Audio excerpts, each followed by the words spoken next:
মনে হলো জীবনীতে আছে যে তুমি কি ভাবছো, তুমি তো এই সমস্ত পৃথিবীর অধীশ্বর, রাজার রাজা, আর সবাই ভিখারি, সবাই চাহিদা আছে, একমাত্র তোমার চাহিদা কিছু নেই। তুমি কি চাও?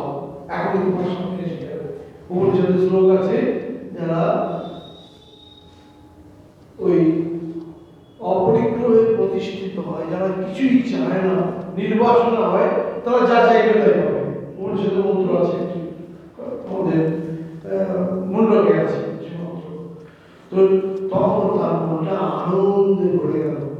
তো এই ঘটনা বহু ঘটনা দিয়ে সাজানো হরি মহারাজের জীবনী আমরা সুবর্ণ বইয়ের কাছে শুনবো।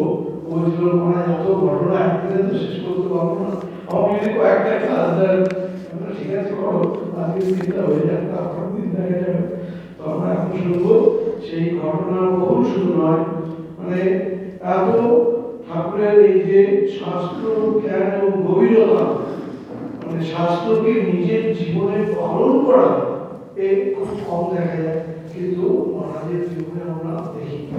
তো আমরা আগে উপভোগ করবো, আমি যতটা ভালো হলো প্রতিদিন মনে ইচ্ছা যে আরো এ বিষয়ে, কারণ এত ঘটনা একদিনে শেষ করতে পারবো।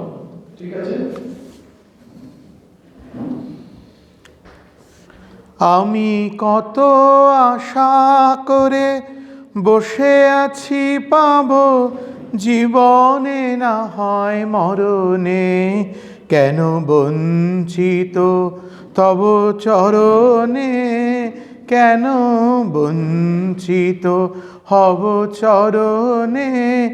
আমি কত আশা করে বসে আছি পাব জীবনে না হয় মরণে, কেন বঞ্চিত হব চরণে।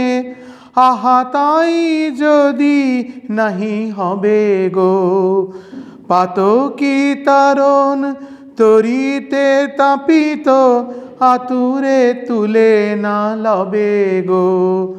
আহা তাই যদি নাহি হবে গো পাতকি তারণ, তরিতে তাপিত আতুরে তুলে না লবে গো।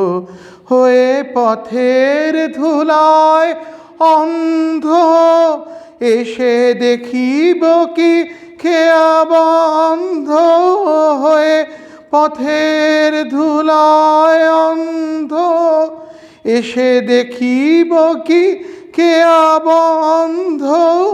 তবে পারে বসে পারো করো বলে পাপি কেন ডাকে দিন স্মরণে, কেন বঞ্চিত হব চরণে, কেন বঞ্চিত হব চরণে।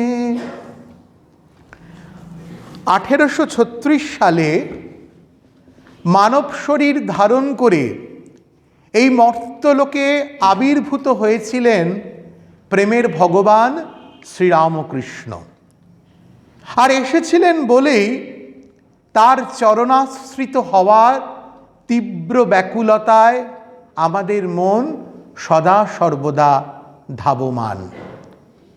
আর আমাদের মতন সীমায়িত বাসনাবহুল মানুষগুলোর মন যদি এতটাই তীব্রতায় ধাবিত হয়, তীব্রতায় নিবেদিত হওয়ার শক্তি সঞ্চয় করে, তাহলে যিনি তুরীয় আনন্দে নিজের জীবনকে স্থিত করতে পেরেছিলেন রামকৃষ্ণ ভাবলোকে, তার জন্য শ্রীরামকৃষ্ণ ছিলেন। জগতাধিপতি শ্রীরামকৃষ্ণ, পরমেশ্বর শ্রীরামকৃষ্ণ, প্রেমের পূর্ণ অবতার শ্রীরামকৃষ্ণ, কঠোর কৃচ্ছ সাধনের অপূর্ব ফলশ্রুতি শ্রীরামকৃষ্ণ। সেই শ্রীরামকৃষ্ণ তার জন্য ছিলেন, আর যার জন্য ছিলেন তিনি স্বামী তুরীয়ানন্দ। শ্রীরামকৃষ্ণের অন্যতম বিশিষ্ট ত্যাগী পার্ষদ, শাস্ত্র জ্ঞানাদিতে শিখর চুম্বী যার অনুরণন, কঠোর কৃচ্ছ সাধনায় যার জীবনটা পরিপূর্ণভাবে নিয়োজিত, স্বামী তুরীয়ানন্দ ওরফে হরি মহারাজ, তার দিব্য জীবন অনুধ্যান। আমি রামকৃষ্ণ মিশন কাশন্দিয়া হাওড়ার অধ্যক্ষ পূজনীয় শ্রীমৎ স্বামী সর্ববিদানন্দজি মহারাজের কাছে অহরহ আবদার করি। আজকে সকালবেলা উঠেই মনে হলো যে মহারাজকে একটি নতুন আবদার করি। কি আবদার?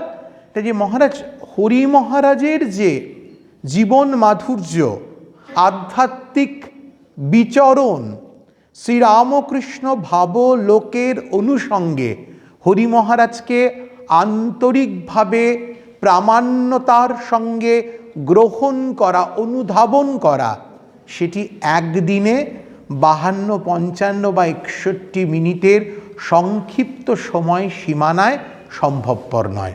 মহারাজকে বললাম, মহারাজ যদি এই অনুধ্যানটি 2 দিন বা 3 দিন করে চলে। মহারাজ বললেন, মানে ওনার যেমন সম্মতি দান, মানে প্রশ্রয় দানের যে স্মিত হাসি চলভাসের মধ্যে সেটি আভাস পেলাম। তো আশ্বস্ত হলাম যে তুরীয়ানন্দজি মহারাজকে নিয়ে আমাদের আজ এবং আগামী দিনের অনুধ্যানগুলো চলবে। এখন কেন এই বিশেষ অনুধ্যান? মহারাজ বললেন শুরুতেই যে একটা রেয়ার কোয়ালিটি, একটা দুর্লভ গুণসম্পন্ন আধ্যাত্মিক চারিত্রিকতার অধিকারী স্বামী তুরীয়ানন্দ ওরফে স্বামী বিবেকানন্দের চাইতে মাত্র 9 দিনের বয়োজ্যেষ্ঠ তার প্রিয় হরিভাই। এবং আজকে যে আমাদের অনুধ্যানের যে সীমানা, সেই সীমানা হচ্ছে হরি মহারাজের ভূমিষ্ঠ হওয়া থেকে শ্রীরামকৃষ্ণকে প্রথম সাক্ষাৎ প্রাপ্ত হওয়ার ঘটনা অবধি। আমরা পরের দিন এবার দ্বিতীয় সাক্ষাৎ থেকে রামকৃষ্ণ ভাবলোকে হরি মহারাজের অভিযাত্রা এবং স্থায়ী বাসিন্দা, অর্থাৎ যাকে বলা হয় ফিক্সড সিটিজেনশিপ পাওয়ার আদল বা ইতিহাস আমরা পরের দিন আলোচনা করব। এখন হরি মহারাজ অদ্ভুত রকম একটা কিছু অসুবিধা হচ্ছে? আধ্যাত্মিক শক্তিপুত শ্রীরামকৃষ্ণের ত্যাগী সন্তান। আমরা যদি মনে মনে একটা মন্ত্র উচ্চারণ করি বা যদি সজোরে এই পবিত্র ভূমিখণ্ডে স্বামী ওঙ্কারানন্দ সভাগৃহে যদি উচ্চারণ করি, দেখবেন হরি মহারাজকে খুঁজে পাওয়া যাবে। কি সেই উচ্চারণ? আচ্ছা বলুন তো আপনারা, তো অনুধ্যান, এত নানা রকমের অনুধ্যান করেন, শ্রীরামকৃষ্ণ ভাবকেন্দ্রিক অনুধ্যান। রামকৃষ্ণ ভাবান্দোলন বা ভাবমাধুরীর মৌল শক্তিটা বা সত্যটা কি, নির্যাসটা কি বলুন তো? কেউ বলতে পারবেন? কোনো নিঃসংকোচে বলুন, আমি তো আছি। যদি একটু অসঙ্গত হয়, ত্রুটি হয়, আমি ঠিক করে দেব। কেউ বলতে পারবেন?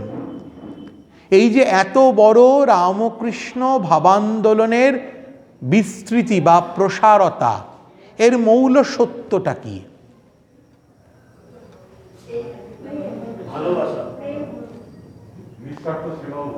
প্রেমার্পণ সমদর্শন জগজন দুঃখ যায়, স্বামীজি স্বয়ং বলছেন। আর আমি বলছি আত্মন মোক্ষার্থং জগদ্ধিতায় চ, অর্থাৎ আত্মার, অর্থাৎ নিজের মুক্তির জন্য এবং একই সঙ্গে জগৎ কল্যাণের জন্য। শুধু নিজের মুক্তি নয়, সেলফ সালভেশন নয়, জগতের কল্যাণ। এই যে প্রসারিত, এই যে বিস্তৃত ভূমণ্ডল, এই অখণ্ড বিশ্বলোক, গাছ পাতা, সূর্য, তেজ, জল, দুর্ভিক্ষ, আনন্দ, বিবাহ, মৃত্যু, জরা, যন্ত্রণা, সব কিছুর মধ্যে মানুষকে, মানুষের জন্য, জগতের কল্যাণের জন্য এই যে ভেতর থেকে অনুভূত হওয়া একটি অপ্রতিরোধ্য বোধ, এই অপ্রতিরোধ্য বোধের নাম রামকৃষ্ণ বিবেকানন্দ ভাবান্দোলন। তাই আত্মন মোক্ষার্থং, অর্থাৎ আত্মার বা নিজের মুক্তির জন্য, জগদ্ধিতায় চ, অর্থাৎ জগতের হিত সাধন। নিজের তো মুক্তি হলো, কিন্তু জগৎ কি উপসী হয়ে থাকবে? নিজে তো খেলাম, ভাবো খাদ্য গ্রহণ করে বদ্ধতা থেকে মুক্ত হলাম, বাউন্ডারিকে বার করে দিলাম, কিন্তু বাকি মানুষগুলো, আপনার ফ্ল্যাটের পাশের জানলার যে মুমূর্ষু রোগীটি, আপনার ছেলের বন্ধু যে পিছিয়ে পড়া মানুষটি, আপনার মেয়ের আত্মীয়তার সূত্রে যে আবদ্ধ, যার জরা যন্ত্রণা মানুষটিকে তিল তিল করে একটু একটু একটু করে ক্ষয়প্রাপ্ত করছে, তার প্রতি আপনার কোনো দায়বদ্ধতা নেই? তার প্রতি আপনার কোনো মনের অনুভব নেই, সহযোগ প্রবণতা নেই? তাহলে যদি এতগুলো নাই থাকে, তাহলে আপনার সঙ্গে গদাধর চট্টোপাধ্যায়ও নেই।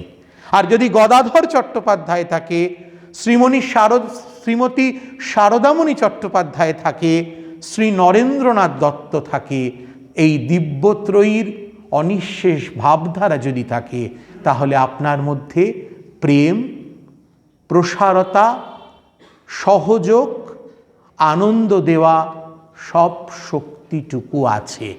আপনি যত ব্যবহার করবেন, যত খরচ করবেন, আপনার মনের ব্যাংকের অ্যাকাউন্টে সেই শক্তিগুলো আবার উপড়ে পড়বে, আবার প্লাবিত হবে। আর এই প্লাবিত হওয়ার নামই রামকৃষ্ণ বিবেকানন্দ ভাবান্দোলন। আর এই হরি মহারাজের অনুষঙ্গে রামকৃষ্ণ বিবেকানন্দ ভাবান্দোলনকে এতটা সূক্ষ্মভাবে দেখা বোধহয় জরুরি। মহারাজ বলছিলেন যে ত্যাগ তিতিক্ষার জীবন, নিজেকে বারবার প্রশ্ন করেছেন, নিজেকে বারবার পুড়িয়েছেন, অপরিগ্রহ বোধ তাকে বারবার বারবার করে সচ্চা শক্তিতে পরিণত করেছে, আদর্শনিষ্ঠ করেছে।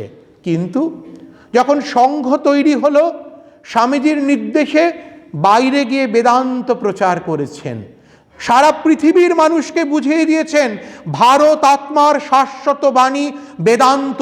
বেদান্ত মুক্তির কথা বলে, বেদান্ত সর্বজনীন ঐক্যের কথা বলে। তখন কিন্তু তার শুধু আত্মমুক্তি ঘটেনি, জগতের কল্যাণ সাধনের জন্য প্রভুর প্রবর্তিত নবযুগ ধর্মের প্রতিটি পর্যায়, প্রতিটি স্তর তিনি কিন্তু গুণে গুণে গুণে গুণে প্রতিফলিত করেছেন, তার আস্বাদন করিয়েছেন সারা বিশ্ববাসীর কাছে। এই হচ্ছেন স্বামী তুরীয়ানন্দ বা হরি মহারাজ।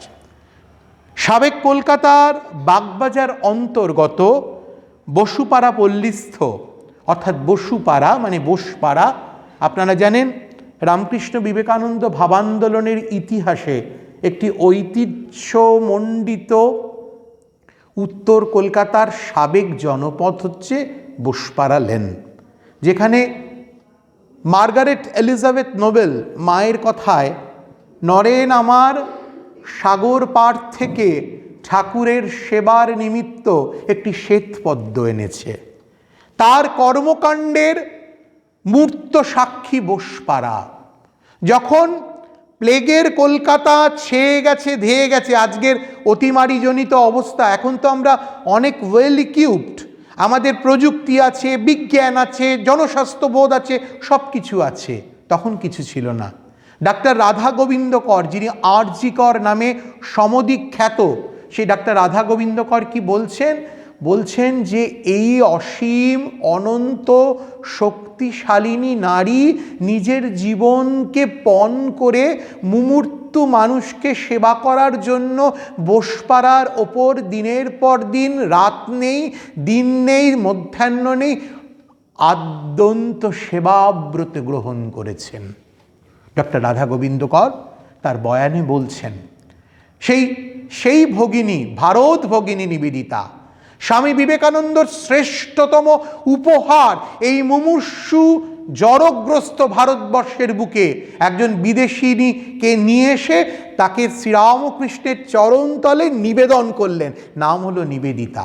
সেই নিবেদিতার কর্মক্ষেত্রের সূর্য সাক্ষী বোস পাড়ালেন। স্বামী অখণ্ডানন্দ স্বামীজির আরেক গুরু ভাই গ্যাঞ্জেস, রামকৃষ্ণ বিবেকানন্দ সেবাব্রতের যিনি আরেকজন জীবন পূজারী, জীবন্ত পূজারী, স্বামী অখণ্ডানন্দ, সেই অখণ্ডানন্দের বাসস্থান বা বাসভবন বোস পাড়ালেন। স্বামী তুরীয়ানন্দ হরি মহারাজ ত্যাগ ত্রিতিক্ষার একজন মূর্ত শক্তি সম্পন্ন, শাস্ত্র পাঠে যার বিচার বিবেচনা অকল্পনীয় সত্যের পর্যায়ে পৌঁছয়, যিনি প্রকটশীল বেদান্তবাদী বা গার্হ বেদান্তবাদী, বেদান্তকে আত্মস্থ করে নিজের জীবনের মধ্যে প্রয়োগসিদ্ধ ঘটিয়েছেন স্বামী তুরীয়ানন্দ। সেই তুরীয়ানন্দের বাসস্থান বোস পাড়ালেন। বৈকুণ্ঠনাথ সান্যাল, আপনারা জানেন শ্রী শ্রী রামকৃষ্ণ লীলামৃত গ্রন্থের রচয়িতা, যাকে স্বামীজি বলছেন স্যান্ডেল, সেই বৈকুণ্ঠনাথ সান্যালের বাড়ি বোস পাড়ালেন। ভগিনী নিবেদিতার অন্যতম শ্রেষ্ঠ সহযোগী ভগিনী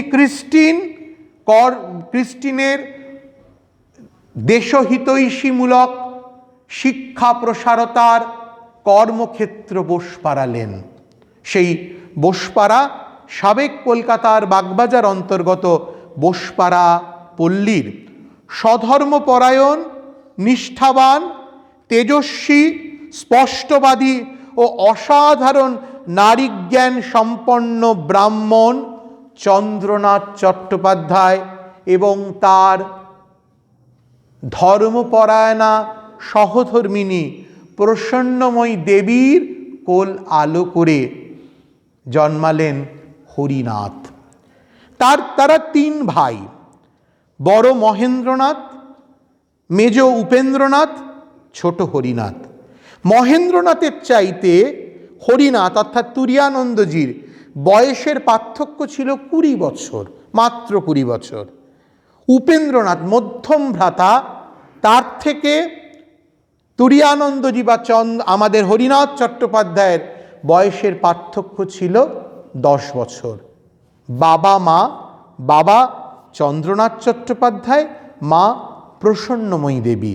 তিন ভাই, মহেন্দ্রনাথ, উপেন্দ্রনাথ, হরিনাথ, আর 3টি কন্যা বা 3টি ভগিনী। তার মধ্যে বড় ভগিনী ব্যতিরেকে অর্থাৎ বড় বোন ছাড়া বাকি 2জন বোন অকালে পৃথিবী থেকে চলে গেছেন। ছিলেন শুধু একমাত্র বড় ভগিনী। তাদের নাম আমরা অনেক পরিশ্রম করেও অনেক চর্চা করেও পাননি।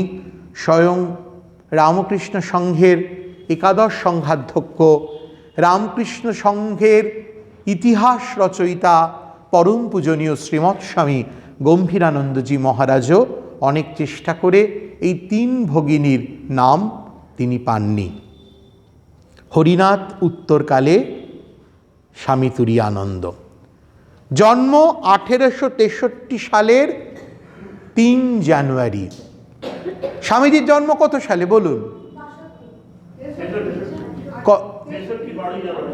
তাহলে হরিনাথ মানে তুরীয়ানন্দজি স্বামীজির চাইতে কত বছরের বড়? 9 দিনের বড়। ভেরি গুড, 9 দিনের বড়। 1269 বঙ্গাব্দের 20 পৌষ, চান্দ্র পৌষ শুক্লা চতুর্দশী তিথি, মৃগশিরা নক্ষত্রে বেলা 9টায়। দেখুন এইগুলো, এই যে বলছেন না মৃগশিরা নক্ষত্র, এ আমার সীমিত বিদ্যায় এ একমাত্র যারা ঠিকুজি কুলজি বা জ্যোতিষ চর্চা করেন তারা বলতে পারবেন, কিন্তু গম্ভীরানন্দজি মহারাজ সূত্রে এটি আমরা অবগত হয়েছি যে 1269 বঙ্গাব্দের 20 পৌষ, চান্দ্র পৌষ শুক্লা চতুর্দশী তিথি। শুক্লা চতুর্দশী কিন্তু খুব ইন্টারেস্টিং, ইম্পর্টেন্ট এবং হোলি তিথি, অর্থাৎ পবিত্র তিথি। মানে জন্মক্ষণ অনুযায়ী এই তিথির পবিত্রতা আমাদের শাস্ত্রে সুবিবেচনাধীন। মৃগশিরা নক্ষত্রে বেলা 9টায় বোসপাড়া লেনের স্বধর্মপরায়ণ, নিষ্ঠাবান, তেজস্বী, স্পষ্টবাদী, অসাধারণ নারীজ্ঞান সম্পন্ন। নারীজ্ঞান মানে অনেক কিছু বলে দিতে পারেন। আপনার পরলোক গমনের আগের অবস্থা এবং পরলোক গমনে আপনার গন্তব্যস্থল কোন অসীমতার পথে যাবে এবং আপনি কোথায় গিয়ে আপনার ঠিকানা খুঁজে পাবেন সেটি বলে দিতে পারতেন চন্দ্রনাথ চট্টোপাধ্যায়, হরিনাথ চট্টোপাধ্যায়ের পিতৃদেব। ঠিকুজি সূত্রে জানা যায় যে হরিনাথ বিদ্বান, তপনিষ্ঠ, স্বধর্মপরায়ণ সন্ন্যাসী হবে। যিনি ঠিকুজি তৈরি করেছিলেন, যে জ্যোতিষ মহোদয় ঠিকুজি তৈরি করেছিলেন, তাতে এই কটি উল্লেখ পাওয়া যায়। বিদ্বান, অসাধারণ, তার মানে বাস্তবিকভাবে প্রতিফলিত হয়েছিল বিদ্বান। মহারাজও বলছিলেন, আপনারাও দেখব যে তথাকথিত কনভেনশনাল এডুকেশনে সাকসেসফুল হননি বা উনি লেগে থাকেননি, মনে করেছেন ওটা ইংরেজি বিদ্যা শিখে কি হবে। যখন শ্রীরামকৃষ্ণকে দেখলেন ভাবের ধর্মতরঙ্গ বা ধর্মের ভাবতরঙ্গ সৃষ্টি হলো, তখন আর প্রবেশিকার পরীক্ষা দিলেন না, পড়াশোনার থেকে সব সংস্রব ত্যাগ করলেন। কেউ যদি জিজ্ঞাসা করত, কেউ যদি উপদেশ দিত, তাকে বলতো ওই ইংরেজি বিদ্যা শিখে বুলি আওড়ানো ছাড়া আর কি কিছু হবে? সত্যি তো। তার মতন শাস্ত্রে অধীশ্বর চরিত্র, তার মতন কঠোর জীবন সাধনায় ব্রতী হয়ে সিদ্ধি লাভ করা চরিত্র, কতগুলো ডিগ্রি, নিছক ডিগ্রি, মার্কশিট বা সার্টিফিকেটের জ্বালানি দিয়ে সেই উনুন জ্বলবার নয়। তাই হরিনাথ তের বিদ্যাবত্তা কনভেনশনাল বা যাকে বলা হয় চলতি শিক্ষার অনুরূপ না হলেও তিনি কিন্তু প্রকৃত বিদ্যায় বিদ্বান হিসেবে রামকৃষ্ণ বিবেকানন্দ ভাববৃত্তে তিনি অতীব সুপরিচিত একটি নাম। তপনিষ্ঠ, মহারাজ বলছিলেন, তপনিষ্ঠ মানে তপস্যায় নিষ্ঠার অধিকারী হওয়া। এত কঠোর কৃচ্ছ সাধন করতেন। আমি বলবো তার শ্রীরামকৃষ্ণের কাছে আসার আগের মুহূর্তগুলো এত কালারফুল, এত রঙিন, কিন্তু জীবনটা এক সুরে বাঁধা। আধ্যাত্মিকতা, ত্যাগ, তিতিক্ষা, অর্থাৎ তার চরণে সমর্পিত হবার একেবারে অবিনশ্বর মানসিকতা, এটাই তাকে মহান করেছে। তাই তার তপনিষ্ঠ হওয়াটা অতীব প্রতিফলিত বা সত্য।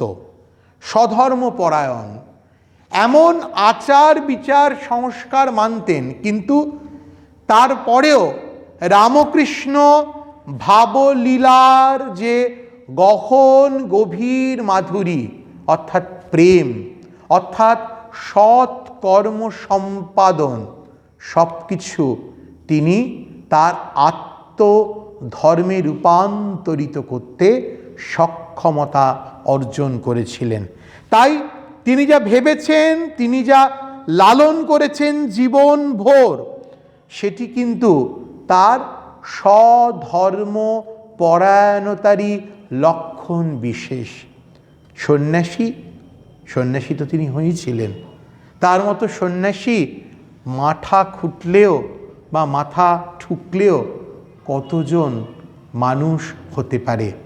এ তো শুধু জীবন নয়, জীবন থেকে মহাজীবনের অধিকার প্রাপ্ত অত্যুচ্চ আধ্যাত্মিকতায় একেবারে প্রাণিত, একেবারে প্লাবিত একটি পরিপূর্ণ বা পূর্ণাঙ্গ জীবন স্বামী তুরীয়ানন্দ। বালকের জন্মগ্রহণের পর চন্দ্রনাথের জ্যেষ্ঠ তাতো, অর্থাৎ এই হরিনাথের জন্মের পর তার পিতৃদেবের যে বড় কাকা জ্যেষ্ঠ তাতো তিনি বলেছিলেন স্বয়ং কৃষ্ণ এসেছেন, অর্থাৎ তার জন্ম যে আধ্যাত্মিকতা বা অলৌকিক ভাবনার অনুষঙ্গ বাকি, সেটি কিন্তু তার দাদু, তার অন্যতম দাদু অর্থাৎ পিতৃদেবেরও জ্যেষ্ঠ কাকা বা বড় কাকা তিনি বলেছিলেন। হরিলুটের সন্তান বলে চন্দ্রনাথ নবজাতকের নাম রাখলেন হরিনাথ। হরিল্লুট আমরা আপনারা দেখেছেন তো, বৈষ্ণব অনুষঙ্গের কথা এখানে বলা হচ্ছে। হরিল্লুট যখন শ্রীকৃষ্ণের অখণ্ড শ্রীকৃষ্ণ নাম হয়, শ্রীকৃষ্ণ নামের সঙ্গে বাতাসা ছড়ানো হয়, তখন একটা উদ্বেলিত ভাব তরঙ্গ শ্রীকৃষ্ণ নামে যেন তরঙ্গ বাহিত হয়, সব কিছুকে যেন ভাসিয়ে নিয়ে যায়।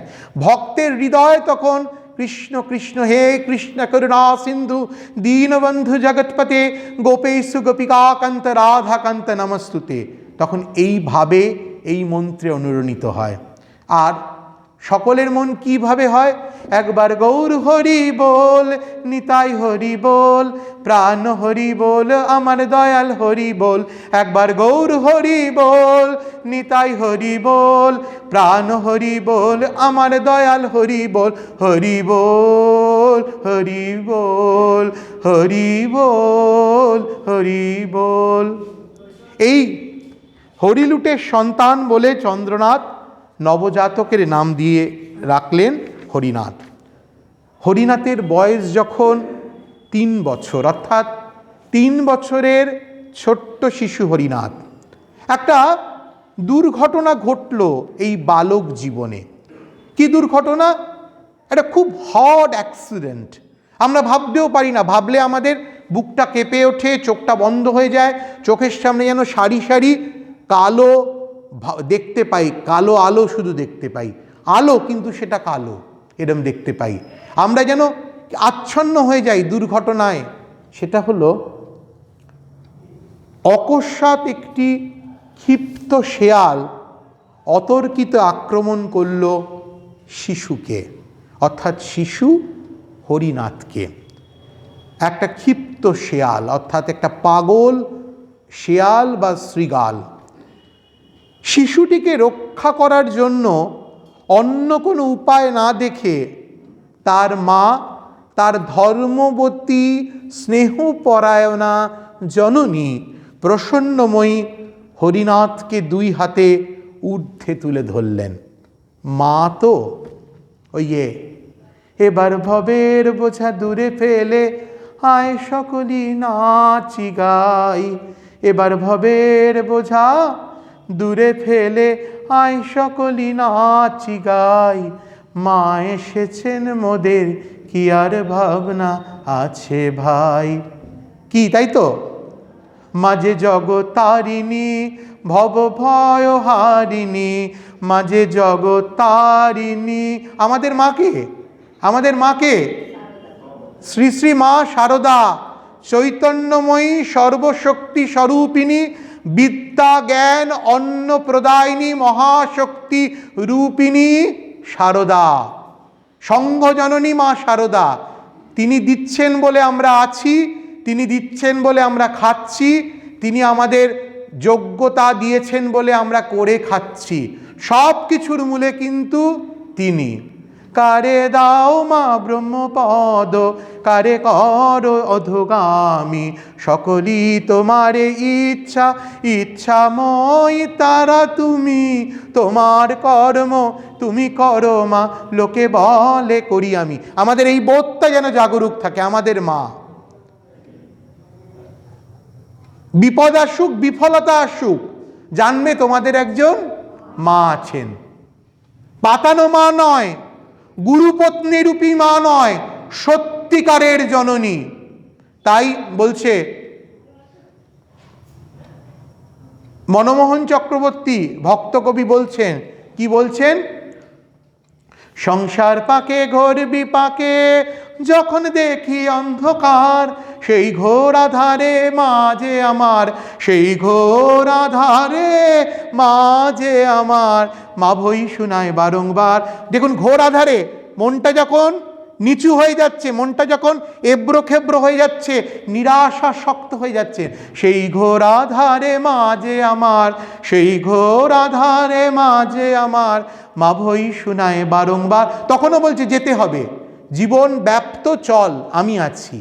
ইনি হচ্ছেন মা, আর ইনি হচ্ছেন জগৎ কারণিক শক্তি স্বরূপিণী, আদ্যা শক্তি ব্রহ্মময়ী স্বরূপা শ্রী শ্রী মা শারদা। আর প্রসন্নময়ী দেবী হরিনাথের মা, কঠোর বেদান্তি শ্রীরামকৃষ্ণের অন্যতম বিশিষ্ট সন্তান রূপে যার আত্মপ্রকাশ, তাকে গর্ভধারণ করেছেন দেবী প্রসন্নময়ী। সেই দেবী প্রসন্নময়ী যখন দেখলেন হরিনাথকে একটা ক্ষিপ্ত শিয়াল নিয়ে আক্রমণ করেছে, তার প্রাণ সংশয় হতে পারে, দুহাতে তুলে এই সময় কি হলো, শিশুটিকে বাঁচালো। কিন্তু ক্ষিপ্ত শিয়ালের শিকারগ্রস্ত মন এসে মাকে আঁচড়ে কামড়ে শেষ করে মারকে নিধন করলেন। কি অদ্ভুত একটা কঠিন, চোখ ফেটে জল আসার মতন একটি ঘটনা হরিনাথের জীবনে।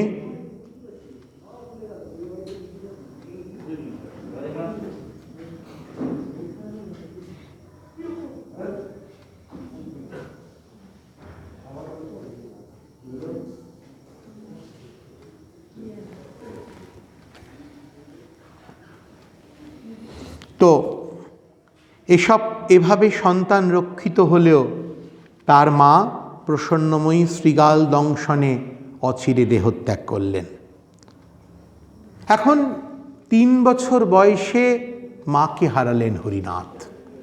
কঠোর কঠিন বেদনা জাত এক অবস্থা। কিন্তু জ্যেষ্ঠ ভাতৃজায়া অর্থাৎ বড় ভাই মহেন্দ্রনাথের স্ত্রী, তিনি ছিলেন স্নেহপরায়ণা ও কোমল প্রাণা। বড় বৌদির কাছেই সার্বিকভাবে মানুষ হয়েছিলেন হরিনাথ। বড় বৌদি মানে 20 বছরের বড় দাদার স্ত্রী, মানে মাতৃস্বরূপিণী। তার স্নেহ, দয়া, মমতা এবং প্রযত্নে, তত্ত্বাবধানে হরিনাথ বড় হয়ে উঠলেন কালের নিয়মে। আর এই বড় বৌদি সম্পর্কে হরিনাথ অসাধারণ একটি বিবৃতি দিচ্ছেন। বড় বৌদির কাছেই মানুষ হয়েছিলাম, সর্বদাই তার সঙ্গে সঙ্গে থাকতুম, ভয়ানক ন্যাওটা ছিলুম। বড় বৌদিও আমায় খুব স্নেহ যত্ন করতেন, মার মতন মানুষ করেছিলেন। সাধু হয়ে গেলেও তার জন্য চিন্তা ছিল, তার শরীর না যাওয়া পর্যন্ত চিন্তিত ছিলুম, তার শরীর যাবার পর নিশ্চিন্ত হলুম। কি অসাধারণ স্বীকারোক্তি না?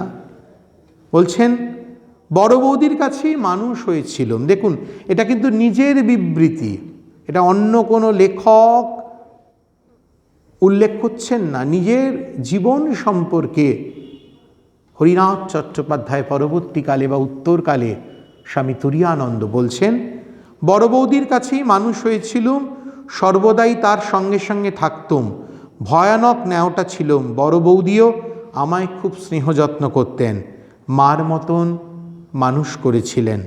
সাধু হয়ে গেলেও তার জন্য চিন্তা ছিল। দেখুন কতটা প্রগাঢ় সংশ্লেষ ছিল এই মাতৃরূপিণী বড় বৌদির প্রতি। বলছেন সাধু হয়ে গেলেও তার জন্য চিন্তা ছিল, তার শরীর না যাওয়া পর্যন্ত চিন্তিত ছিলুম, তার শরীর যাওয়ার পর নিশ্চিন্ত হলুম।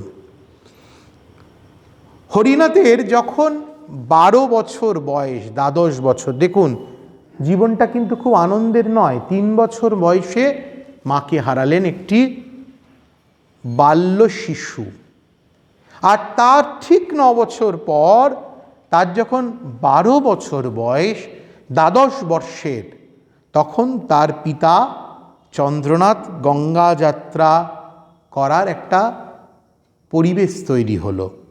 তখন 12 বছরের ছোট্ট ছেলে কাঁদছে, কিশোর কাঁদছে, মা নেই, মা চলে গেছেন, বাবাও যাবেন, বাবার শেষ নিঃশ্বাস আগত প্রায়।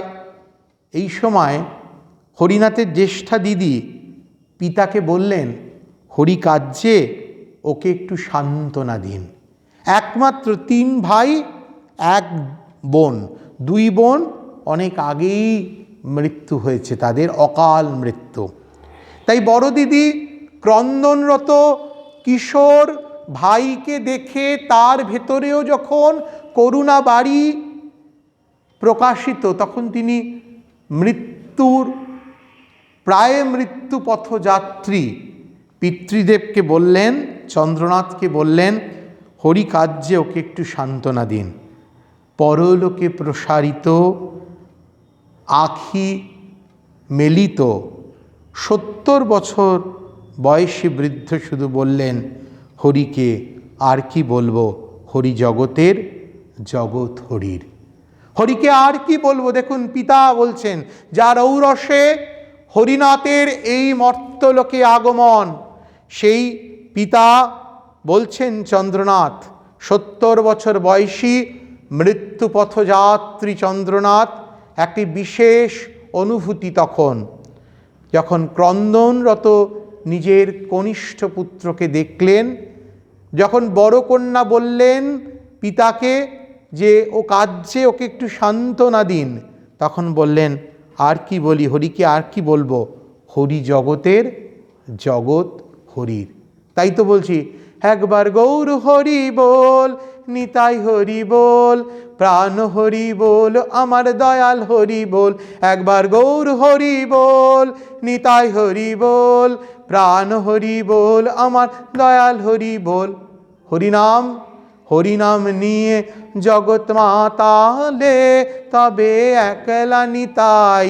হরিনাম নিয়ে জগৎ মাতালে, তবে একলা নিতাই। গুরু হরি, হরি গুরু, হরি গুরু, গুরু হরি, গুরু হরি, হরি গুরু, হরি গুরু, গুরু হরি। তাই বললেন, হরিকে আর কি বলবো, হরি জগতের জগৎ হরির। বাল্যকালে শরীর চর্চা ও ব্রহ্মচর্য পালনে হরিনাথের মাত্রাতিরিক্ত একটা ঝোঁক দেখা গেছে। প্রত্যহ আক্রায় গিয়ে কুস্তি লড়তেন, একসঙ্গে 100 ডন এবং 500 বৈঠক দিতেন। সঙ্গী ছেলেরা বলতো, মানে বন্ধুরা বলতেন, অত করিসনি, বড় বাড়াবাড়ি আরম্ভ করেছিস, শেষে মরে যাবি। তাহলে কি করতেন, বাল্যকালে শরীর চর্চা ও ব্রহ্মচর্য পালনের জন্য। পরবর্তীকালে তো শ্রীরামকৃষ্ণ ভাব লোকের একটি প্রদীপ হতে হবে তাকে। সেই প্রদীপ হওয়ার মানসিক এবং ব্যবহারিক প্রস্তুতি হরিনাথ শুরু করে দিয়েছিলেন জগন্মাতার ইচ্ছায়, বিধাতা পুরুষের নির্দিষ্ট নির্দেশনায়। তাই বাল্যকালে শরীরচর্চা ও ব্রহ্মচর্য পালনে হরিনাথের মাত্রাধিক্য ঝোঁক ছিল। প্রত্যেক দিন আক্রায় গিয়ে শারীরিক কসরত স্বরূপ কুস্তি লড়তেন, 100 ডন, 500 বৈঠক দিতেন। আর তাকে দেখে সঙ্গী বন্ধুরা বা সঙ্গীরা বা সঙ্গী বালকরা বলতো, অত করিসনি, বড় বাড়াবাড়ি আরম্ভ করেছিস, শেষে মরে যাবি। আত্মশক্তিতে পরিপূর্ণ বিদ্রুপাত্মক ভঙ্গির অধিকারী হরিনাথ বলতেন, আমি একাই মরে যাব, আর তোরা বেঁচে থাকবি তো। দেখুন, হরিনাথ জানতো এই কাজগুলো করলে মৃত্যু তাকে ছুঁতে পারবে না। তার বাড়ির বাইরের দরজায় এসে কড়া নাড়লে হরিনাথ যদি হুঙ্কার দেয়, মৃত্যু কোন পথে পুকুর পাড় দিয়ে অলিগলি দিয়ে কোথায় যে চলে যাবে তারই অত্যা নেই, কারণ সে শ্রীরামকৃষ্ণের সন্তান। শ্রীরামকৃষ্ণের সন্তান হরিনাথ। মৃত্যুর ক্ষমতা নেই তাকে গ্রহণ করে, তাকে স্পর্শ করে। এই যে সেলফ কনভিকশন, আত্মপ্রত্যয়, এই আত্মপ্রত্যয়ের তুঙ্গস্পর্শী মানসিকতার অধিকারী ছিলেন হরিনাথ চট্টোপাধ্যায়, পরবর্তীকালের যিনি স্বামী তুরীয়ানন্দ। ধর্ম সাধনার ক্ষেত্রেও বাল ব্রহ্মচারী হরিনাথ গায়ত্রী জপ, সন্ধ্যা আরাধনা তো নিয়মিত করতেনই, তার উপর প্রত্যহ 3 বার গঙ্গা স্নান, সপাক হবিষ্যান্ন ভোজন ও কঠিন শয্যায় শয়নাদিতেও অভ্যস্ত ছিলেন। দেখুন, মহারাজ বললেন না যে গভীর গূঢ় কৃচ্ছ সাধনের জীবন। বাল ব্রহ্মচারী হরিনাথ গায়ত্রী জপ, ব্রাহ্মণ সন্তান গায়ত্রী জপ করতেই হবে। সন্ধ্যা আরাধনা, ত্রিসন্ধ্যাও তিনি করতেন। তার উপর প্রত্যহ 3 বার গঙ্গা স্নান। পতিতোদ্ধারিণী গঙ্গে, সেই গঙ্গার মধ্যে অবগাহিত হয়ে নিজেকে ভাবগতভাবে আত্মশুদ্ধ করা, সেটি তিনি করতেন। আর সপাক হবিষ্যান্ন ভোজন মানে একবারে ত্যাগ তিতিক্ষা এবং প্রকৃত সাধুচিত, সনাতন ধর্মাশ্রিত সাধুচিত জীবন ব্রতের আদল বা মডেল। সপাক হবিষ্যান্ন ভোজন, কঠিন শয্যায় মানে কাল্লনের নরঙ্গদিতে শোয়া নয়, কঠিন শয্যায় শয়নাদিতে অভ্যস্ত ছিলেন হরিনাথ। তার শাস্ত্র পাঠাদিও যথেষ্ট ছিল। বেদান্ত বিচারে তিনি অল্প বয়সেই পারদর্শী হয়েছিলেন। হরিনাথের চালচলনের অসাধারণত্ব দর্শনে বাগবাজার পল্লীর প্রতিবেশীরা, হিতাকাঙ্ক্ষী প্রতিবেশীরা, শুভৈষী প্রতিবেশীরা তার জ্যেষ্ঠ ভ্রাতা মহেন্দ্রনাথকে বলতেন যে হরিকে একটু দেখো, কিন্তু মহেন্দ্রনাথ কখনোই তার কনিষ্ঠ মা বাবা হারানো মাতৃপিতৃহীন কনিষ্ঠ ভ্রাতাটির ধরন ধারণ ও বেড়ে ওঠায় এতটুকু কোনোদিন হস্তক্ষেপ করেননি বা বাদ সাধেননি। কারণ তার অভিমত ছিল মহেন্দ্রনাথের, জ্যেষ্ঠ ভ্রাতা মহেন্দ্রনাথের, হরিনাথ নিষ্ঠাবান ব্রাহ্মণের সদাচারই তো লিপ্ত আছে, তাতে আপত্তির কি থাকতে পারে। এই নিরঙ্কুশ মানসিক স্বাধীনতা, অভিভাবক প্রদত্ত স্বাধীনতা, বাড়ির লোকজনের দেওয়া স্বাধীনতা একদিকে যেমন কখনো তাকে বিপদগ্রস্ত লাগতো, অন্যদিকে তেমনি তার অন্তর্গত সুপ্রবৃত্তিগুলোকে পল্লবিত করে এবং অভিজ্ঞতা সঞ্চারিত পূর্বক নিজ আদর্শে সুপ্রতিষ্ঠিত করতে তিনি সক্ষম হয়েছিলেন। শাস্ত্রে কথা আছে না, যার যেমন ভাব তার তেমন লাভ বলা হয়। তো যার যেমন ভাব, হরিনাথের ভাব তো তপস্যার ভাব, কৃচ্ছ সাধনার ভাব, ঈশ্বর ভক্তির ভাব, সাধনার ভাব। তাহলে আপনারা দুজনে, এই যে আপনারা দুজনে এখানে এসে বসে বলুন, আমি ওখানে চলে যাচ্ছি।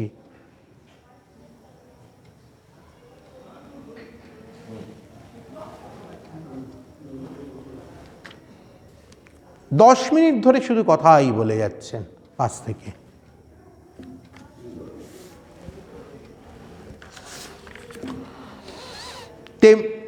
যার যেমন ভাব তার তেমন লাভ। সেই ভাব কি? ত্যাগের ভাব, তিতিক্ষার ভাব, আত্মনিয়ন্ত্রণের ভাব, তপস্যার ভাব এবং আধ্যাত্মিক রসে নিজেকে নিবেদন করার ভাব। এই সবকটি ভাব হরিনাথের মধ্যে জাগ্রত ছিল, তাকে তিনি অনুশীলন করতেন। তাই তার এইরকম অন্যরকম বা বিকল্প মানসিকতা দেখে তার জীবন চারণার অন্যতর আভাস লক্ষিত হয়েছিল বলে তার হিতাকাঙ্ক্ষী প্রতিবেশীরা বড় ভাই মহেন্দ্রনাথকে বলতেন, ওকে একটু সামাল দাও, ওকে একটু নিয়ন্ত্রণ করো। কিন্তু মহেন্দ্রনাথ, জ্যেষ্ঠ ভ্রাতা মহেন্দ্রনাথ দুটি কারণে তাকে নিয়ন্ত্রণ করেননি। এক হচ্ছে পিতৃমাতৃহীন ছোট ভাই, ফলে স্নেহ এবং স্বাধীনতা দেওয়ার তিনি পক্ষপাতী ছিলেন। আর দুই, তিনি জানতেন যে সদাচার নিষ্ঠাবান ব্রাহ্মণে সদাচারেই তো লিপ্ত আছে হরিনাথ, কোনো খারাপ কাজ করেনি, কোনো গহিত অপরাধ করেনি। তার যে ভাবনা, তার যে অভিমুখীনতা, তার যে ঝোঁক, তার যে প্রবণতা, এই পথেই হরিনাথ যাচ্ছে। এই যাওয়াটাই হরিনাথকে পরবর্তীকালে অভিজ্ঞতা লাভ করিয়ে তাকে সাধকের বেশে নিজেকে উপস্থাপিত করার ক্ষেত্রটি আরও সুপ্রশস্ত করতে সক্ষম হয়েছিল। গঙ্গা স্নানে তার বিশেষ প্রীতি ছিল, অদ্ভুত রকমের ঘটনা। একটা ঘটনা বলি, কি আপনাদের কেমন লাগছে হরিনাথ স্বামী তুরীয়ানন্দজির? কি অনেকে কিন্তু বেশ গোছানো শীতে বেশ সুন্দর করে মাঝে মাঝে হাই তুলছেন, আমারও মাঝে মাঝে ঘুম পাচ্ছে ওটা দেখে। কি তাই তো?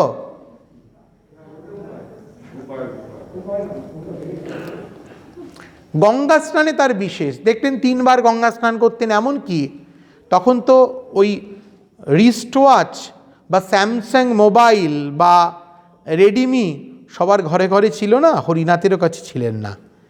মাঝরাত্রিরে ঘুম ভেঙে যেত, গঙ্গা স্নানে চলে যেতেন, গঙ্গা স্নান করে ঠোরে আবার বাড়ি ফিরতেন। একদিন হয়েছেটা কি একটু অন্যরকম, একটু জ্যোৎস্না রাত বাহিত হয়েছে, সেই সময় তিনি গেছেন গঙ্গা স্নান করতে।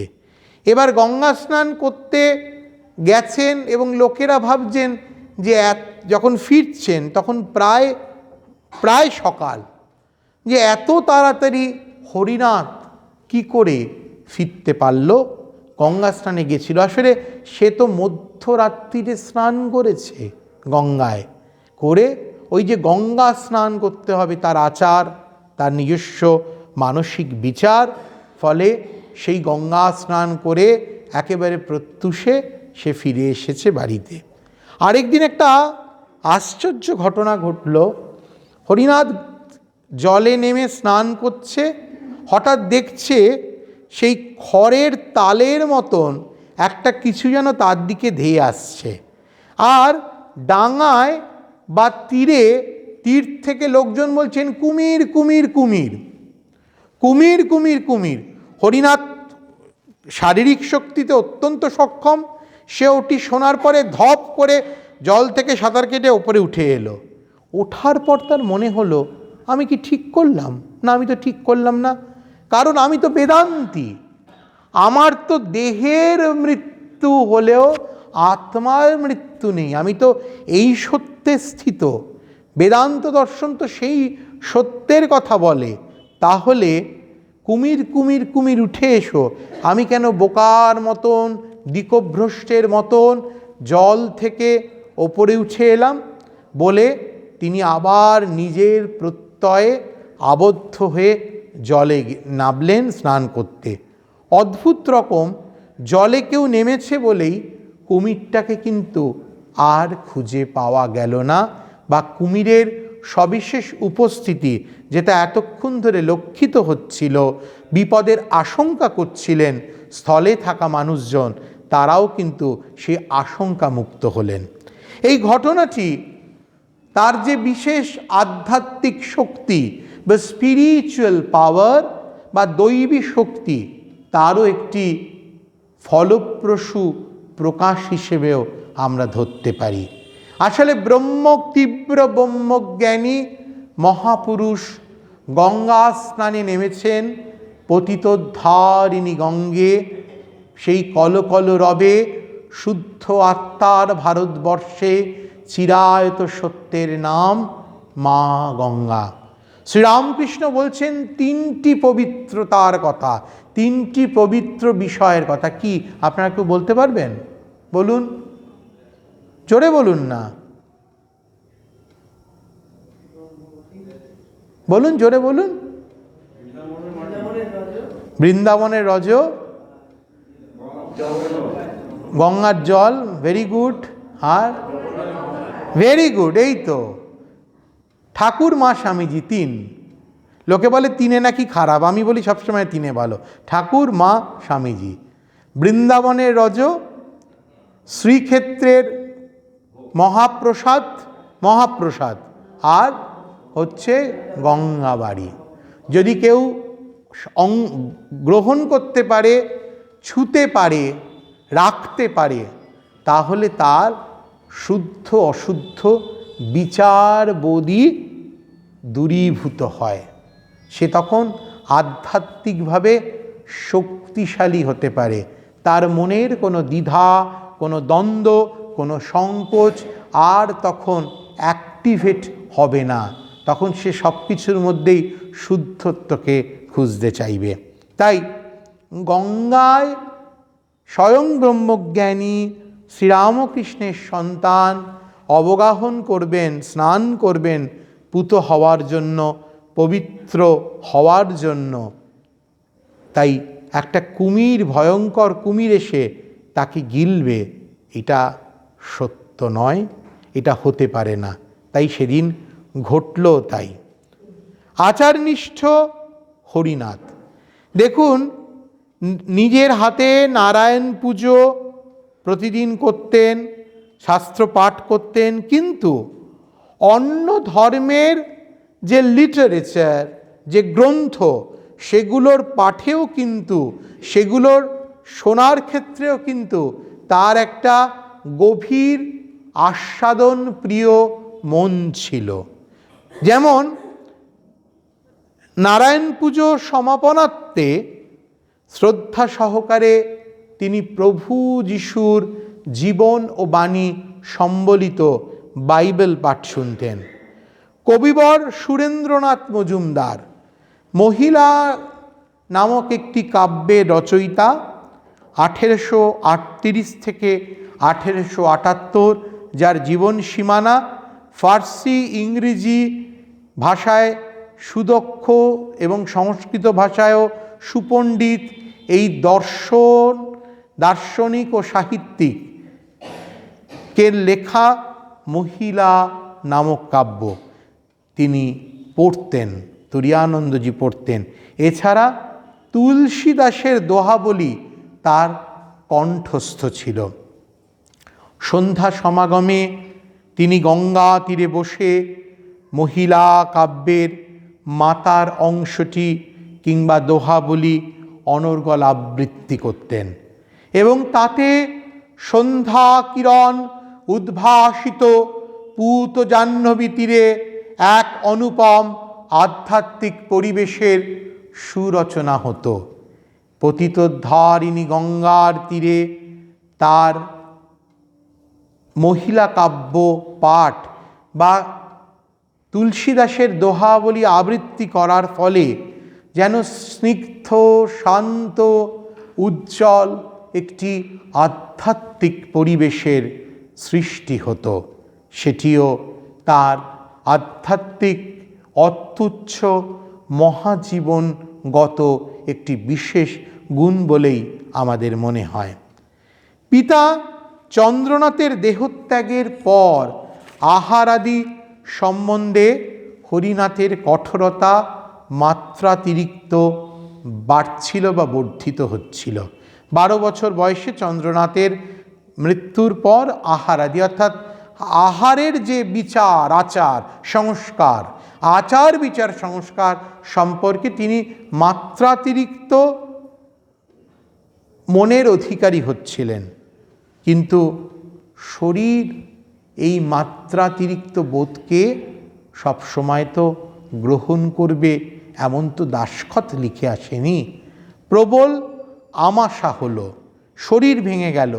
তখন যারা গুরুজন আত্মীয় স্বজনের পীড়াপিড়িতে তিনি আবার সব রকম আহার্য গ্রহণে প্রবৃত্ত হলেন। কিন্তু এই গ্রহণে প্রবৃত্ত হলেও তার বাহ্য কঠোরতা কিছুটা দূরে সরল, কিন্তু অন্তর বৈরাগ্য অর্থাৎ বিরাগ, অন্তর্গত বিরাগ সেটি কিন্তু বলবৎ ছিল। প্রিয়নাথ ও কেদারনাথ হরিনাথের দুই খুড়তুতো ভাই, তার খুব প্রিয় ছিল, তার বহু বোধ বুদ্ধির সাক্ষী পুরুষ এরা। প্রিয়নাথ ও কেদারনাথ কুল্লতাত পুত্র অর্থাৎ কাকার ছেলে, ছোট কাকার ছেলে। কেদারনাথ অল্প বয়সেই বিসূচিকা রোগে দেহত্যাগ করেন, অর্থাৎ প্রিয় খুড়তুতো ভাই কেদারনাথ বিসূচিকা রোগে দেহত্যাগ করেন। হরিনাথ দাঁড়িয়ে দেখলেন মানুষের জীবন কত ক্ষণভঙ্গুর, দেখলেন মৃত্যু ঢেউ যখন মানুষের জীবনে আসে তখন প্রবল প্রতাপ, বাসনা, প্রেম, আকাঙ্ক্ষা সব কিছু যেন এক মুহূর্তে নিভে যায়, ধ্বংস হয়ে যায়, চলে যায়, পরাভূত হয় বা পরাজিত হয়। এটা দেখলেন স্বয়ং হরিনাথ।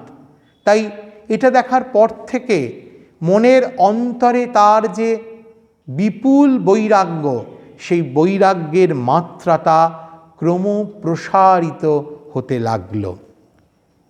তার একটি ছোট্ট ঘটনা বলি।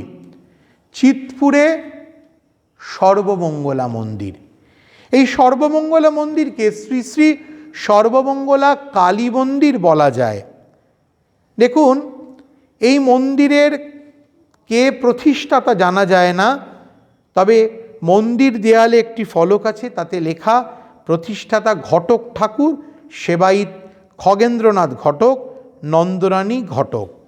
শোনা যায় গিরিশচন্দ্র ঘোষের পুত্র দানীবাবু সুরেন্দ্রনাথ ঘোষ এই শ্রী শ্রী সর্বমঙ্গলা কালী মন্দিরের রোয়াকে বসে আড্ডা দিতেন, কথা বলতেন। তাহলে আমরা ধরে নিই এই চিৎপুর বা বাগবাজার চিৎপুরের সংলগ্নবর্তী আজও মন্দিরটি বিদ্যমান আছে। এই মন্দিরটিতেই যেতেন হরিনাথ, বালক বা কিশোর হরিনাথ। সঙ্গে কে যেতেন? তারই প্রিয় বন্ধু গঙ্গাধর, গঙ্গাধর ঘটক। কে গঙ্গাধর ঘটক? কে বলুন? গঙ্গাধর ঘটক কে? হরিনাথ চট্টোপাধ্যায়ের বাল্যবন্ধু। পরবর্তীকালে গঙ্গাধর ঘটকের আত্মপ্রকাশ রামকৃষ্ণ বিবেকানন্দ ভাবান্দোলনে কি নামে হয়েছিল? স্বামী অখণ্ডানন্দ। গ্যাঞ্জেস স্বামী অখণ্ডানন্দ, সেবাব্রতের এক মূর্ত পূজারী স্বামী অখণ্ডানন্দ। সে অখণ্ডানন্দকে নিয়ে যেতেন হরি মহারাজ। সেখানে একজন দৈব শক্তির অধিকারী সাধু আসতেন। সব ভক্তরা কামনা বাসনা নিয়ে সাধুকে অনুনয় বিনয় করতেন, নিবেদন করতেন, সাধু কথা রাখতেন। হরিনাথ চুপ করে বসে নীরবে দেখতেন সব কিছু। সাধু একদিন বললেন যে এত লোক আসে, এত কিছু চায়, আমি দিই, তুই আসিস, তুই চাস না, তুই নীরবে শুধু বসে দেখিস, তুই যা চাইবি তাকে তোকে তাই দেব। হরিনাথ বললেন যে আমি চাই সাধন ভজন ও ভগবান লাভ। আমরা হলে বলতাম যেন একটা বেটার চাকরি পাই, যেন বিজনেস ট্রানজ্যাকশনটা বাড়ে, যেন একটা নতুন বড় গাড়ি হয়, দুটো ফ্ল্যাট হয়, 20 ভরি 25 ভরি 30 ভরি 50 ভরি গয়না হয়, 10,000 12,000 15,000 টাকার শাড়ি হয়, পিসি চন্দ্রের হীরের নেকলেস হয়, এত কিছু হয়, দামি আরও কিছু আসবাবপত্র হয়, এসি মেশিনটা যেন একদম আপডেটেড হয়, নতুন যেন একটা বড় গিজার লাগানো যায়। আমরা এই ধরনের ব্যবহারিকতায় কুটকুট করা মানুষগুলো চাইতাম। এরকম দৈব শক্তির অধিকারী কোনো ব্যক্তির সন্নিপে বা সন্নিধ্যবদ্ধ হয়ে। কিন্তু ত্যাগ তিতিক্ষার প্রতিমূর্তি হরিনাথ, কঠোর জীবন সাধনার অধিকারী হরিনাথ, তপশ্রেষ্ঠ হরিনাথ তিনি কি চাইলেন? বললেন সাধন ভজন ও ভগবান লাভ। ব্যবহারিক জগতের বাউন্ডারির বাইরে নিজেকে আধ্যাত্মিক পথযাত্রী করে উন্নত থেকে উন্নততর হয়ে ভগবানের রাতুল চরণে পৌঁছে যাওয়ার যে সাধনার পথ, সেই সাধনার পথকে চেয়ে নিলেন হরিনাথ। সাধু উল্লসিত হয়ে বললেন, বেশ বেশ, তোমার হবে, তবে এখন নয়, একটু দেরি আছে, এখন ঘরে থেকে সাধন কর। হরিনাথ সাধুর বাক্য শিরোধার্য করে গৃহে থেকে সাধন ভজনে গভীরভাবে ডুবলেন।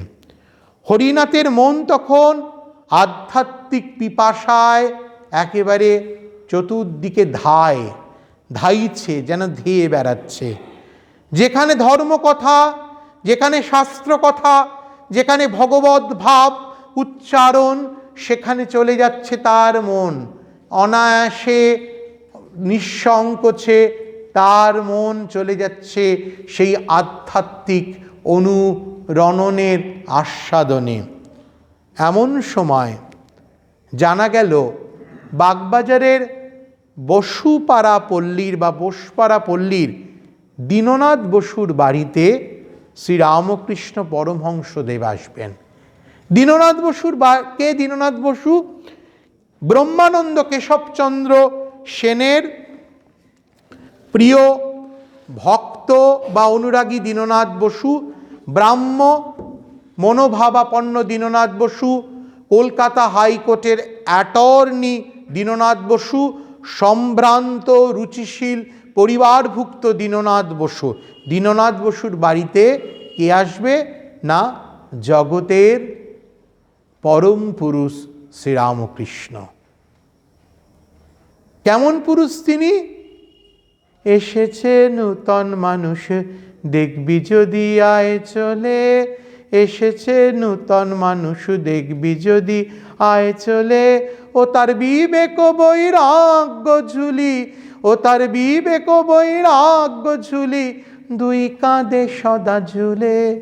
এসেছে নূতন মানুষ, দেখবি যদি আয় চলে। স্বামীজি কি বলছেন?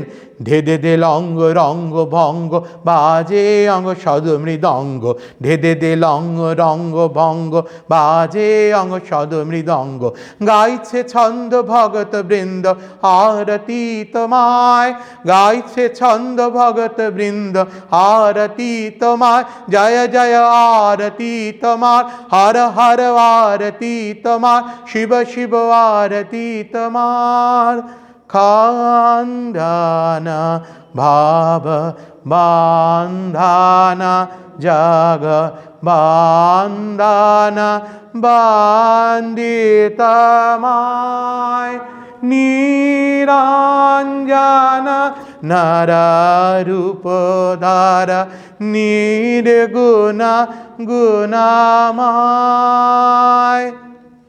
সেই জগতাধিপতি পরম পুরুষ শ্রীরামকৃষ্ণ, সচ্চিদানন্দ সম্বোধি আনন্দ রূপ শ্রীরামকৃষ্ণ বাগবাজারের বসুপাড়া লেনের দীননাথ বসুর বাড়িতে এসেছে। হেতু কি? হেতু হচ্ছে দীননাথ বসুর ভ্রাতা কালীনাথ বসু, তিনিও ব্রাহ্ম সমাজের প্রতাপশালী একজন মানুষ। তার বাড়ি অনতি দূরের 10-3 বোসপাড়া লেন। সেখানে ঠাকুরকে নেমন্তন্ন করা হয়েছে, কিন্তু স্থান সংকোচনের অভাবে ঠাকুরকে কোথায়, ঠাকুরের মতন একজন পরম সাধককে, তৎকালীন 19 শতকের সম্মাননীয় মহাজনকে কোথায় দেবেন, আতিথ্য দেবেন, কোথায় তাকে রাখবেন? সেই জন্য কালীনাথ বসুর ভাই বা দাদা দীননাথ বসুর বাড়িতে আনা হলো।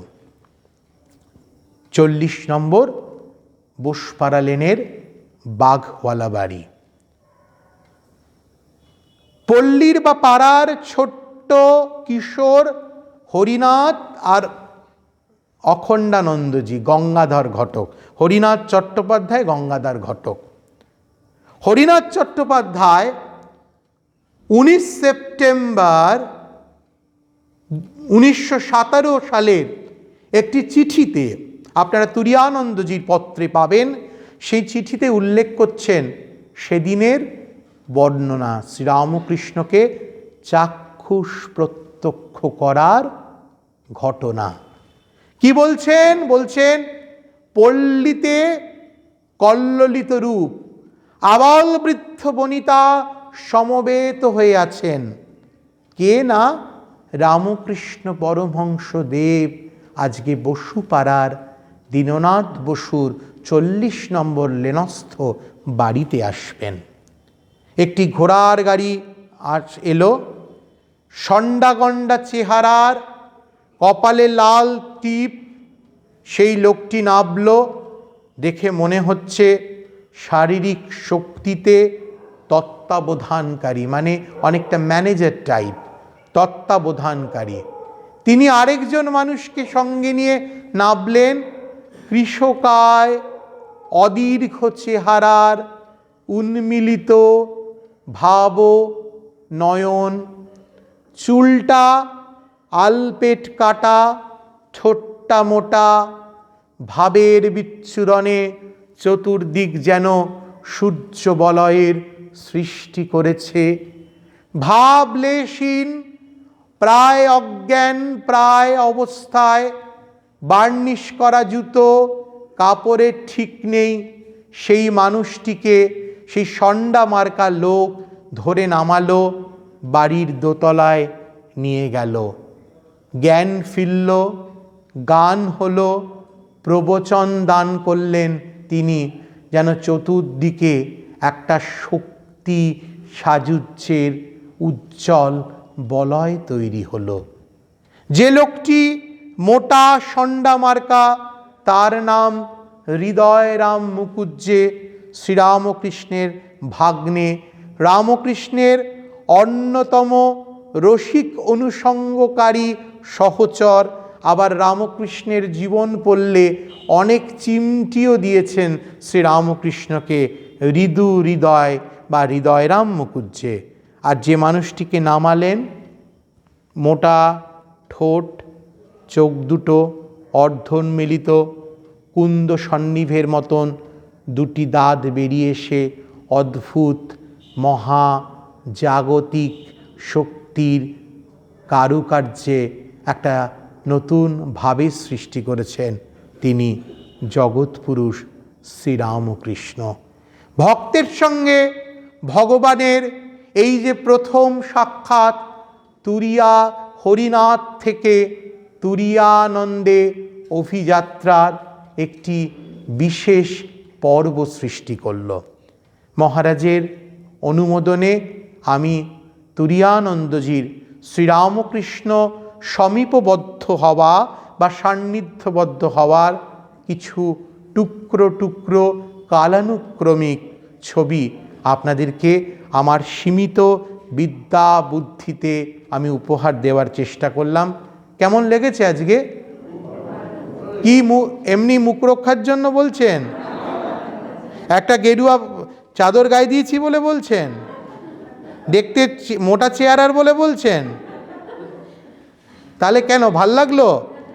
পরের দিন আমরা তুরিয়ানন্দজি শ্রীরামকৃষ্ণের কাছে এসে তার গঠন বা নির্মাণ, তার হরি আনন্দে ভেসে চলার কথা বলবো। হরি মহারাজ তো একটা রামকৃষ্ণ সান্নিধ্যবদ্ধ বা রামকৃষ্ণ সাঙ্গীতিকতায় একটি ছোট্ট কীর্তন বা পদকীর্তন গিয়ে শেষ করি। তুমি মম প্রিয় পরময় আত্মীয়, গে বেড়ায় তোমার নাম। তুমি মম প্রিয় পরময় আত্মীয়, গে বেড়ায় তোমার নাম। প্রভু হে, আপনারাও গান, প্রভু হে রাম কৃষ্ণ গুণগান, বড় আপন জেনে তোমায় ডাকি, ভগত বিলাসী। আমি ধন চাই না, মুক্তি চাই না, শুধু পদ অভিলাষী, দীন ভক্তে দেখা দাও হে আসি, ভক্ত অভিলাষী। সেই শ্রীরামকৃষ্ণের রাতুল চরণ প্রাপ্ত স্বামী তুরীয়ানন্দ তথা আমাদের সশ্রদ্ধেয় পরম পূজনীয় হরি মহারাজের চরণেও আমরা আমাদের অন্তঃস্থল থেকে প্রণতি জ্ঞাপন করি। দিব্যত্রয়ী এবং শ্রীরামকৃষ্ণের সমস্ত ত্যাগী সন্তান এবং গৃহী সন্তানের প্রতি আমাদের নত নম্র নমস্কার জানাই। আপনারা ভালো থাকুন, সাবধানে থাকুন, স্বাস্থ্যবিধি মেনে শ্রীরামকৃষ্ণময় হয়ে আমরা যেন প্রত্যেকের ব্যক্তি জীবনকে প্লাবিত করতে পারি, এই আকাঙ্ক্ষা রইল। নমস্কার, শুভরাত্রি। খুব সুন্দর করে আমাদের জীবনের বিভিন্ন দিক, বিশেষ করে জন্ম থেকে আরম্ভ করে ডিটেলস মোটামুটি বলা হচ্ছে। তো পরের দিন আরো মজার মজার ইনসিডেন্টগুলো বাকি থাকলো, সাসপেন্সে রেখে দিল। ধন্যবাদ আমাদের আসতে